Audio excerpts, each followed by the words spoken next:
You know what I do have, I hope, is ideas on how to make things better. What I do have is a work ethic and hard work. What I do have is friends like Rosa, who's taught me so much about how to fight for what you believe. Friends like Ted Kennedy Jr., who's been fighting his whole life for fairness and for health care. And what I hope I have is all of you. Here's what I'll tell you. If you do give me the chance to do this job, I'll do you proud, but I'll also come back over and over to listen to you. Because one of the things that I hear from people is that they think that when politicians get these jobs and then they go down to Washington, right, then they just start doing what they think is right, not what we think is right. So here's how I do my job. I come back home every single weekend. I got two little boys here that I love. I got a little 4-year-old and a little 1-year-old, and we live here in Connecticut. And when I come back, I don't just sit in my house. I don't just go to my office. I hold my office hours at supermarkets so that people coming in and out and doing their shopping can stop, see their congressman, tell me what they think.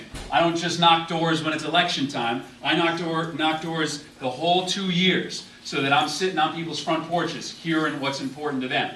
And though I'm here during the campaign time, if I do get the chance to represent New Haven, I'll be right back here next year talking to you guys about what you want us to do.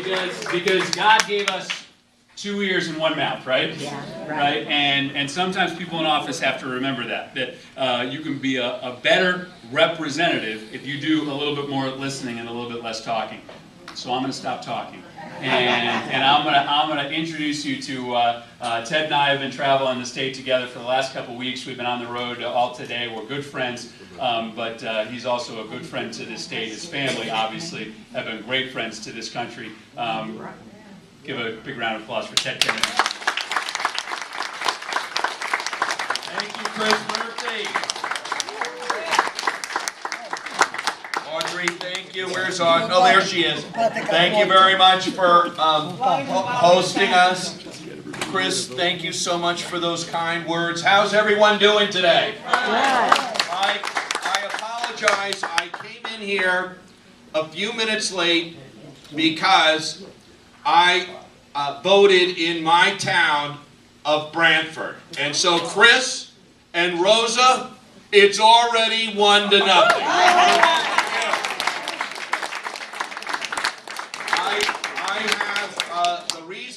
Is my cousin Joe Kennedy is running for Congress in Massachusetts, and I am going to go up and be with my cousin Joe. It's Barney Frank, a longtime House member, together with Rosa, and Chris is retired, and my cousin. You know, the Kennedys have been in politics for a long time, and some people say too long. Some people say too long.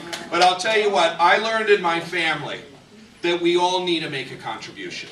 We all need to make a contribution. Now, my father and my uncles made incredible contributions and altered the course of our country's history.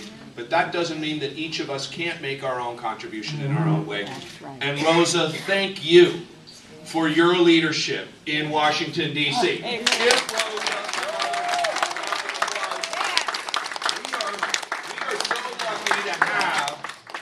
A congresswoman like Rosa DeLauro represent this district. And Rosa, we're not going to forget you on election day.